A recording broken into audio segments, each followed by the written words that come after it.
Bismillahirrahmanirrahim. Assalamualaikum warahmatullahi wabarakatuh. Selamat pagi, selamat siang, selamat sore, selamat malam. Para pemirsa channel YouTube Pelita Desa dimanapun Anda berada. Kembali lagi bersama saya Yonedi dalam video review buku. Buku yang saya akan sharingkan sebagian isi atau rangkuman atau sebagian dari yang saya ingat dalam buku tersebut, yaitu bukunya berjudul The Magic of Thinking Big, ditulis tahun 1959 oleh David J. Schwartz, PhD. Buku ini ditulis dalam 13 bab. 13 bab. Nanti akan saya sharingkan masing-masing babnya. Jika ada yang penasaran keseluruhan dari isi buku ini, silakan untuk membacanya sendiri dengan membeli buku di buku-buku di toko buku terdekat di kota Anda atau melalui online, atau bisa juga saya bantu untuk pesankan ya. Silakan tulis di kolom komentar atau nanti saya bisa menghubungi saya lewat WA yang akan saya bagikan di akhir materi ini.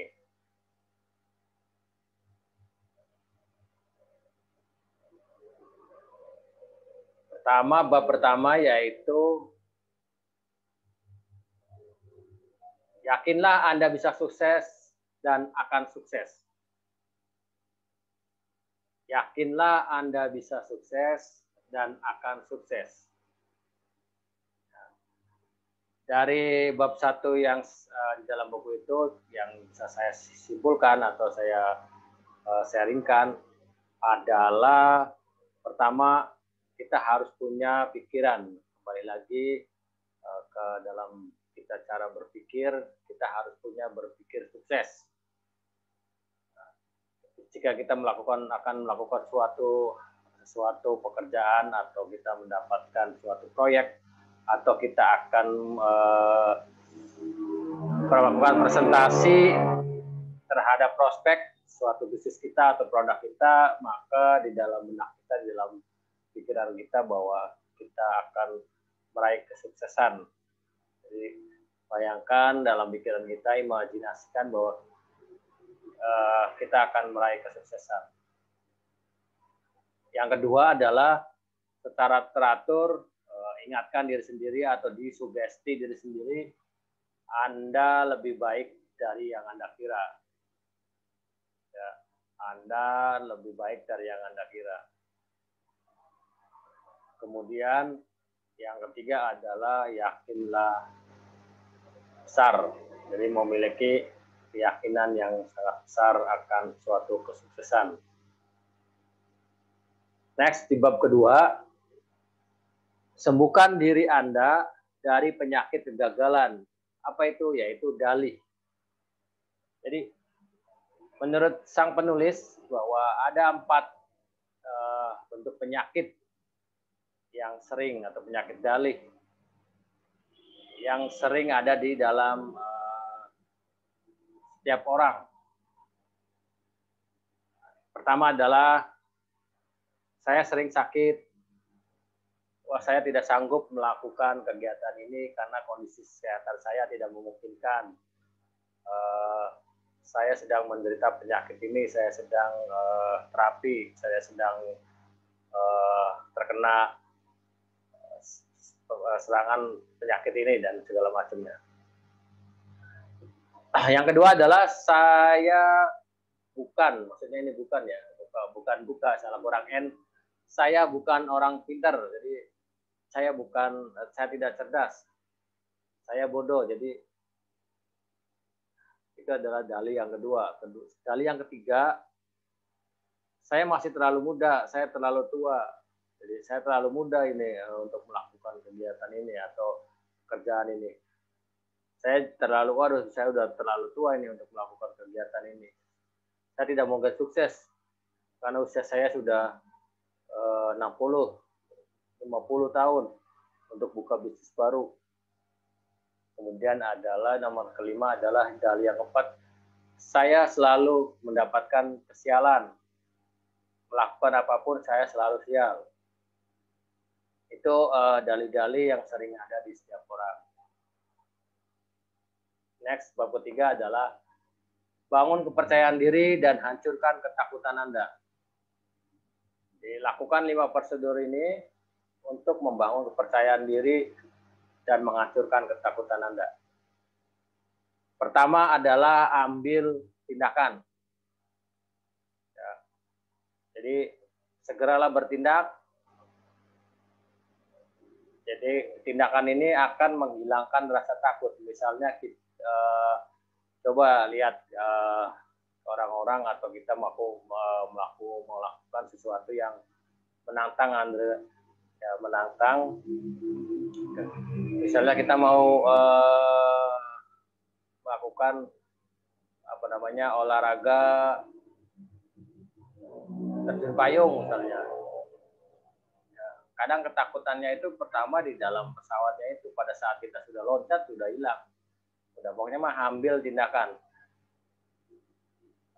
Misalnya saya takut mau bisnis, takut gagal, takut bangkrut, takut rugi. Coba segera lakukan tindakan. Nah, itu akan menghilangkan rasa takut. Yang kedua adalah masukkan hal positif ke pikiran. Yang ketiga, pandanglah orang lain dengan bijak. Ya. Jadi, misalnya kalau orang lain mampu, saya juga pasti bisa lah. Kalau orang lain bisa, masa saya tidak bisa? Misalnya gitu. Keempat, ikuti kata hati Anda. Kelima, selalu terapi kepercayaan diri. Jadi misalnya kalau kita di dalam kalau yang masih kuliah, masih sekolah, atau pada saat kita ada seminar, pertemuan umum, duduklah paling depan. Itu untuk melatih kepercayaan diri. Pada saat berbicara dengan orang lain, kontak mata, tatap matanya. Jadi jangan menunduk, apalagi pada saat interview pekerjaan atau pada saat melakukan negosiasi bisnis, negosiasi proyek, tatap mata lawan bicara kita. Kemudian pada saat kita jalan kaki yang biasanya lambat, jadi ciri-ciri orang percaya diri itu jalannya cepat. Misalnya orang-orang Jepang itu jalannya cepat sekali itu. Ya, melangkahnya tuh. Jadi tek. Jadi kalau yang lambat tuh letoy, ya tidak bertenaga, tidak semangat. Itu orang tanda-tandanya orang nggak pede. Nah, kemudian tersenyum yang lebar. Ya, jangan cemberut. Ya. Kemudian jangan asal bicara atau aspun. Nah, dipikir dulu, dikaji dulu apa untungnya kalau kita berbicara, saya berbicara seperti ini. Next, bab keempat adalah cara berpikir besar. Nah, ini ada 5 cara dalam mengembangkan sikap berpikir besar. Pertama itu jangan pernah meremehkan diri sendiri. Kemudian gunakan kosakata pemikir besar. Pemikir besar itu saya pasti bisa, saya pasti menang, ya kan? Saya orang hebat. Kemudian jangan pernah melihat kondisi saat ini, melihatlah visi. Jadi apa yang kerjakan, jangan pernah lihat mungkin 1 hari, 2 hari, 1 minggu, 3 minggu, 1 bulan, 2 bulan, bahkan 1-2 tahun. Itu bisnis atau proyek atau pekerjaan yang kita jalankan belum menghasilkan. Tapi ini pekerjaan yang panjang, 10-15 tahun ke depan, ini pasti akan menghasilkan sesuatu yang sangat besar. Kemudian pandanglah pekerjaan Anda sebagai sesuatu yang besar. Jadi misalnya misalnya ada beberapa tukang sapu atau tukang tugas kebersihan di suatu kota. Saya tanya, Bu, sedang apa? Sedang menjalankan tugas, sedang kerja. Tetapi ada beberapa orang yang menjawab, saya sedang mempertahankan piala Adipura di kota ini.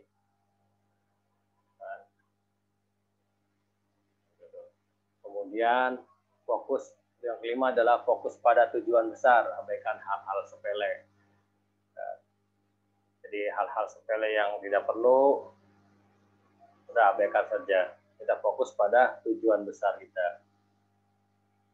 Next, bab kelima adalah cara berpikir dan bermimpi secara kreatif.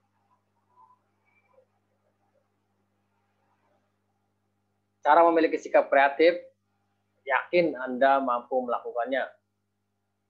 Kemudian terbukalah terhadap ide-ide baru, jadi jangan terjebak status quo. Jadi kalau udah A terus, ya, ada yang mau dirubah, wah ini dari yang dulu-dulu juga kayak gini, yang senior-senior juga begini.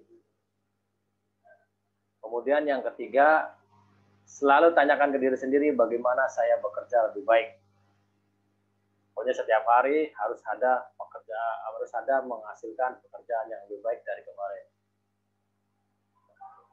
Yang keempat, selalu tanyakan ke diri sendiri bagaimana saya bekerja lebih banyak. Jadi pertanyaan diri sendiri, pertama bagaimana caranya lebih baik. Yang kedua, bagaimana caranya bekerja yang lebih banyak, lebih baik dan banyak. Kadang kita kualitasnya baik, tapi kuantitasnya pekerjaannya sedikit. Atau sebaliknya, kita dapat pekerjaannya banyak, kuantitasnya banyak, tapi kualitasnya asal-asalan. Oke, bagaimana tanyakan ke diri sendiri, bagaimana kita mendapatkan bekerja lebih baik dan bekerja lebih banyak. Yang kelima adalah berlatih lebih banyak bertanya dan mendengar daripada berbicara. Jadi latihlah lawan bicara kita bertanya, kemudian kita mendengarkan apa yang lawan bicara kita sampaikan.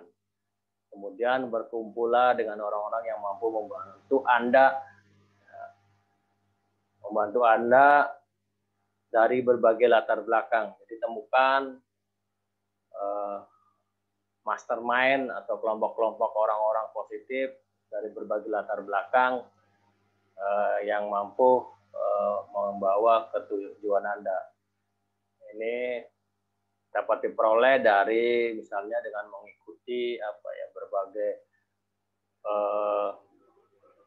dari seminar, misalnya kita ketemu berbagai orang yang latar belakang, kemudian di dalam suatu bisnis jaringan biasanya kita juga bertemu dengan berbagai latar belakang pendidikan dan usia dan segala macamnya, tapi carilah bisnis multi level marketing yang punya sekolah bisnis yang membantu Anda mengembangkan diri Anda. Jangan yang bisnis-bisnis seperti money game dan lain-lainnya sejenisnya yang justru bahkan merugikan Anda. Next, bab ke-6 adalah Anda adalah pribadi yang Anda pikirkan. Jadi apa yang Anda pikirkan, ya itulah Anda. Coba, kadang kita sering melihat orang yang di suatu kegiatan tampilnya asal-asalan, jadi tidak menunjukkan misalnya Anda diminta untuk membawakan suatu presentasi proyek, maka berpakaianlah, berpakaianlah Anda layaknya orang penting. Ya, mengenakan jas, meja panjang, dasi, sepatu, rapih pokoknya. Jadi jangan sampai kita menyampaikan tidak menghargai diri sendiri. Ya, jadi bagaimana orang lain menghargai Anda kalau diri Anda sendiri tidak menghargai Anda. Kemudian yang kedua adalah pikirkan pekerjaan Anda itu penting. Nah, seperti yang tadi saya sampaikan bahwa terkadang kita melakukan satu pekerjaan yang hanya mengerjakan rutinitas saja atau menggugurkan kewajiban. Tapi pikiran-pikiran itu adalah sangat penting. Jadi jika saya tidak melakukan ini dengan baik, orang lain, bahkan negara ini akan mengalami kerugian. Yang ketiga adalah semangati diri Anda. Beberapa kali dalam sehari, saya bisa, saya mampu. Wah, saya orang sukses. Kemudian keempat adalah kembangkan pola pikir Anda seperti yang dipikirkan orang penting. Jadi dengan membaca buku, kemudian dengan melihat membaca buku, kemudian membaca buku atau melihat nonton video biografinya orang-orang penting, orang-orang sukses.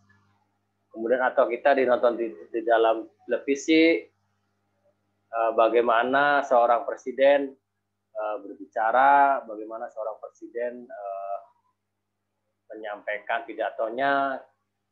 Kalau saya kadang perhatikan gitu kan, setiap oh ya presiden ini pola pikirnya seperti ini. Gitu. Jadi atau misalnya saya baca buku, oh orang ini pengusaha ini menulis buku judul ini, buku ini, oh ya pola pikirnya seperti ini. Jadi cara mengembangkannya seperti itu. Next. Ini bab ke-7. Nah, bab ke-7, kelola lingkungan Anda, gunakan kualitas terbaik. Ciptakan lingkungan yang menyukseskan lingkungan Anda. Jadi lingkungan ini sangat penting buat Anda. Jadi kalau Anda berada di lingkungan negatif, pasti yang akan menjadi orang-orang yang negatif. Ya. Tapi itu bisa dikendalikan oleh Anda. Jadi sadar lingkungan. Jadi untuk membentuk pola pikir Anda. Kalau sudah berada di lingkungan yang wah, ini orangnya negatif semua nih, nyinyir semua. Waduh, udah akhirnya jangan sampai kita bagaimana caranya tidak terpengaruh.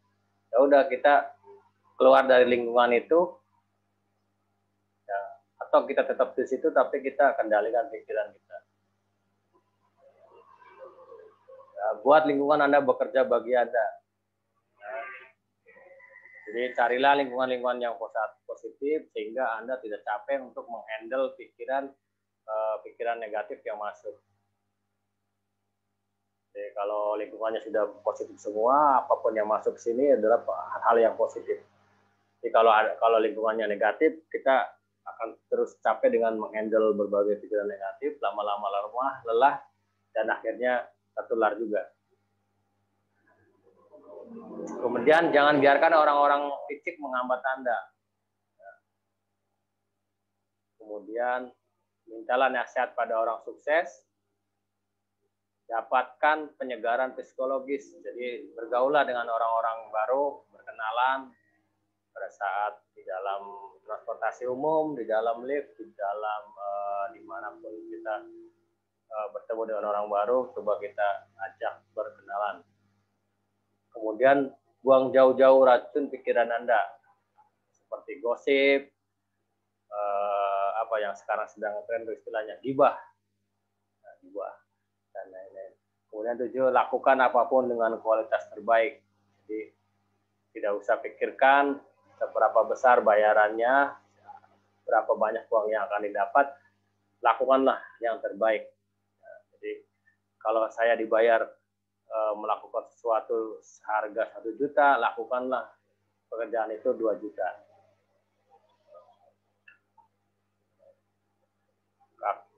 Next. Bab 8 adalah bersekutu dengan sikap Anda. Milikilah sikap Anda yang aktif atau proaktif. Ya, ini juga menurut 7 kebiasaan efektif yang ditulis Stephen Covey. Juga salah satunya adalah salah satu kebiasaan yang efektif adalah jadilah orang yang proaktif. Jadi kalau kita mendapatkan informasi, mendapatkan sesuatu hal yang baru atau kita mendapatkan job pekerjaan, cari tahu lebih dalam ya dari job description pekerjaan kita secara detail. Kemudian lakukannya dengan semangat, kemudian sebarkan berita gembira. Sikap Anda penting buat orang lain, buatlah orang lain merasa penting dan dihargai. Panggil orang lain dengan namanya. Jadi, Kalau Anda ingin menjadi orang penting, buatlah orang lain juga merasa penting. Panggil orang lain dengan namanya yang benar itu sesuatu yang sangat berharga buat orang lain. Kemudian ketiga adalah sikap melayani. Kalau kita mau uang yang banyak, maka layani dulu lah yang banyak. Bab 9 adalah berpikir positif terhadap orang lain. Nah, jangan pernah berpikir negatif ke orang lain. Terapkan prinsip-prinsip berikut. Buat diri Anda lebih ringan supaya mudah diangkat. Ya, jadi kalau misalnya kita ingin mengejar suatu tujuan, karir, ringankanlah diri kita supaya mudah diangkat. Misalnya kita ingin dipromosikan ke suatu jabatan yang lebih tinggi, Anda untuk supaya mudah diangkat, ringankan diri Anda. Ya.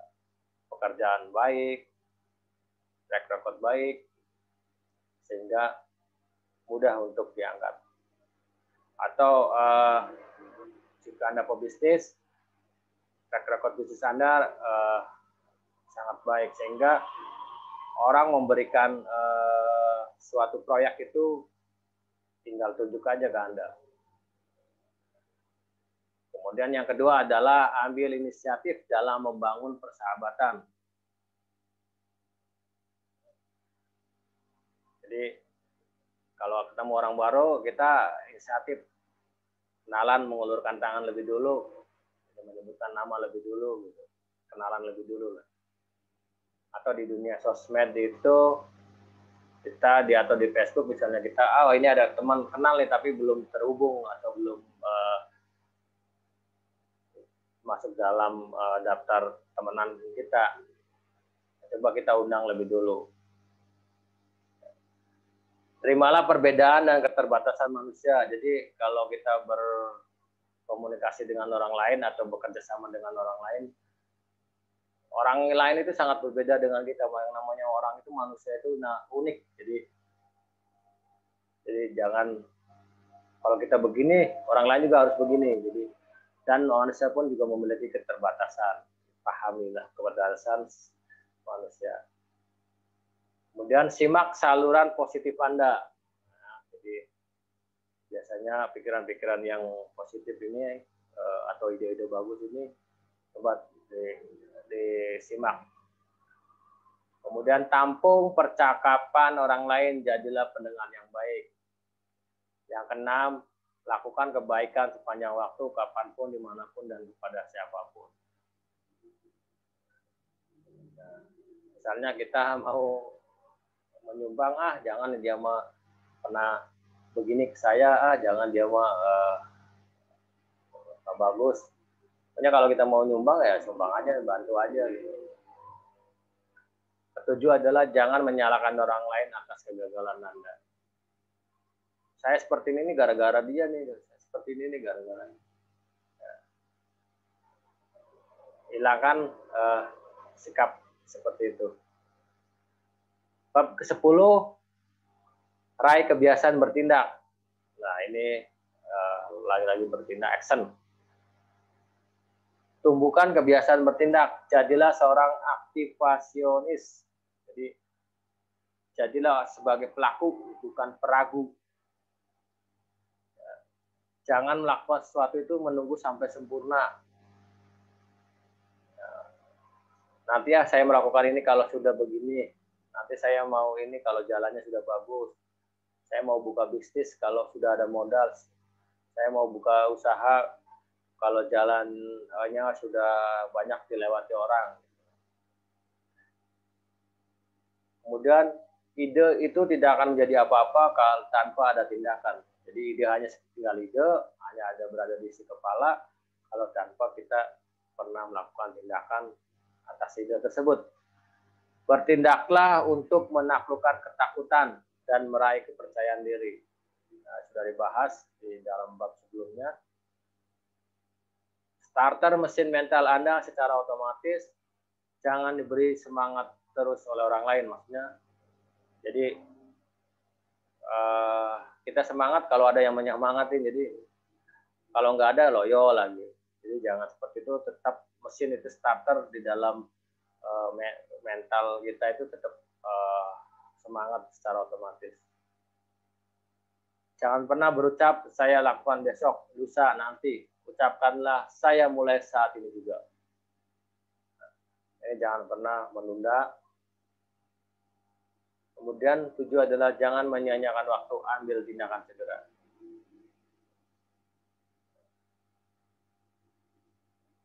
Bab ke-11, cara mengubah kekalahan menjadi kemenangan. Ada 5 cara.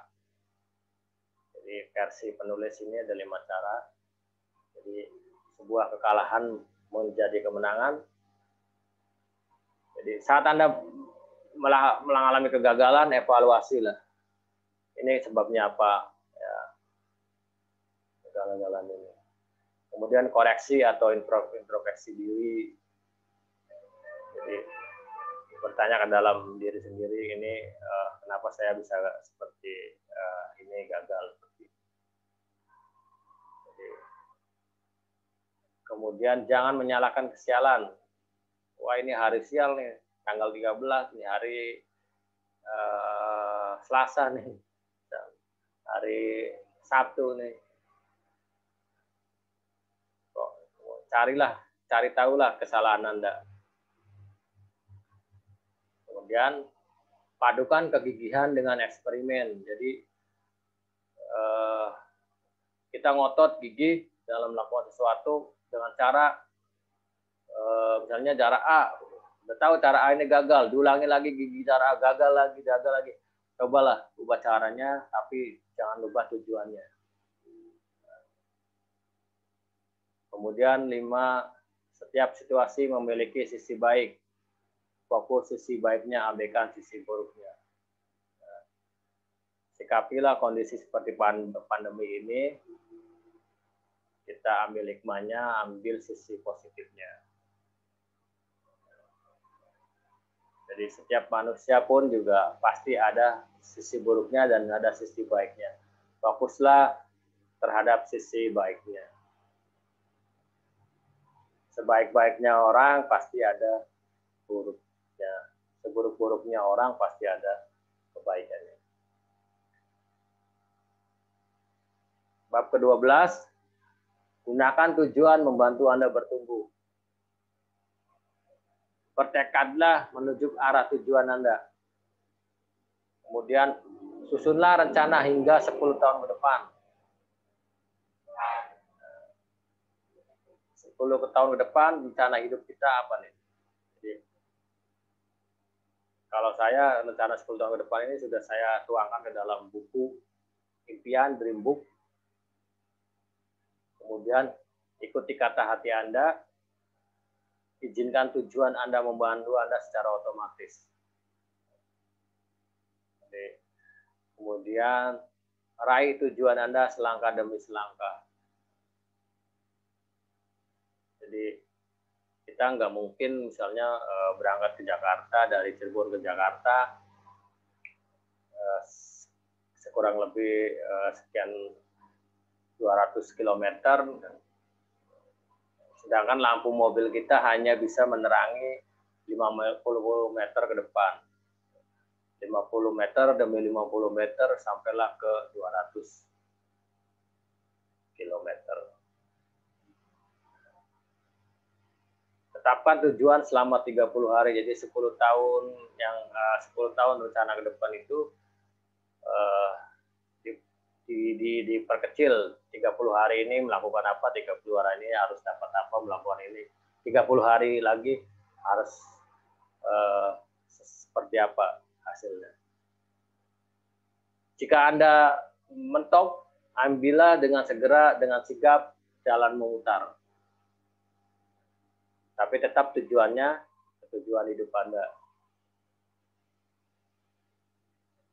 Yang 8 adalah berinvestasilah dalam diri Anda.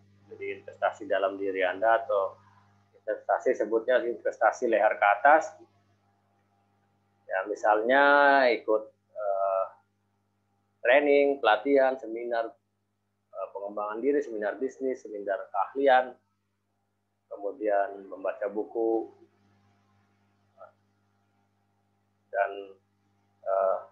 sebagainya. Melanjutkan pendidikan yang lebih tinggi.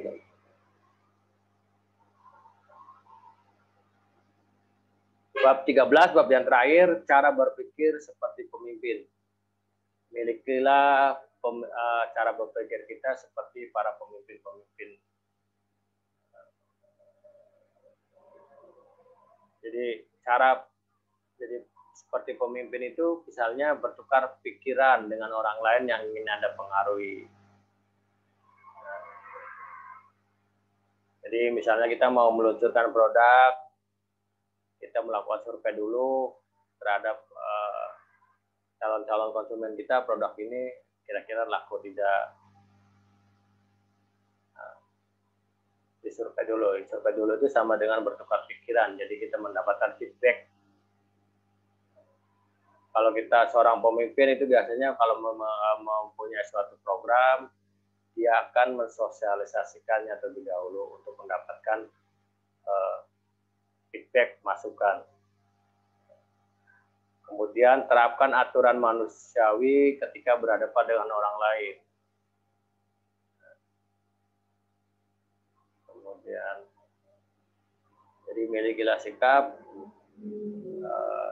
kembangkan aturan secara manusiawi terhadap orang lain. Perlakukanlah orang lain seperti Anda ingin diperlakukan. Kemudian yang ketiga adalah memikirkan, meyakini, dan mendorong kemajuan. Jadi bukan pemimpin namanya kalau tidak punya suatu mindset dan keyakinan yang mendorong ke arah kemajuan. Itu namanya bukan pemimpin. Yang keempat adalah meluangkan waktu untuk merenung dan membuka berpikir utama Anda. Jadi luangkan waktu untuk menyendiri, untuk bertanya ke dalam diri sendiri. Biasanya saya juga 1 minggu sekali, misalnya di waktu pagi, jadi duduk termenung, mempertanyakan, jadi membiarkan pikiran-pikiran, berbagai pikiran itu masuk. Jadi nanti kita akan renungkan pikiran-pikiran yang masuk, jadi mana yang baik, mana yang buruk. Kenapa saya seperti ini? Kenapa tidak terkejar target? Kenapa misalnya orang lain menjauh? Kenapa si ini dekat? Kenapa si A lari? Gitu.